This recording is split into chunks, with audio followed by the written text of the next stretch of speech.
मित्रांनो, जेव्हाही तुम्ही घरातून बाहेर जाल, कोणत्याही कामासाठी, नोकरीसाठी, शिक्षणासाठी किंवा कामधंद्यासाठी, व्यवसायासाठी केव्हाही बाहेर जाल, तेव्हा या मंत्राचा जप एक वेळेस करून तुम्ही बाहेर जा.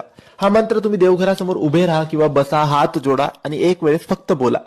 या मंत्राने तुमचे रक्षण होईल. प्रत्येक कामात तुम्हाला यश मिळेल. प्रत्येक कामं तुमचे पूर्ण होतील. कोणत्याही कामात अडीअडचण येणार नाही, संकट येणार नाही. ज्याही कामाला जाल ते पूर्ण करूनच तुम्ही घरी याल आणि तुम्हाला चांगला उत्तम रिझल्ट त्या कामात मिळेल. मित्रांनो, हा मंत्र आपले रक्षण सुद्धा करतो आणि आपल्याला कामात यशस्वी सुद्धा करतो. हा कृष्णाचा मंत्र आहे. हा मंत्र फक्त एक वेळेस तुम्हाला तुमच्या देवघरासमोर उभं राहून बोलायचा आहे. हा मंत्र बोलल्यानंतर तुम्ही तुमच्या गुरूंना, तुमच्या स्वामींना, तुमच्या देवाला, ज्याच्यावर तुमची विश्वास आहे त्यांना बोलायचं की येतो.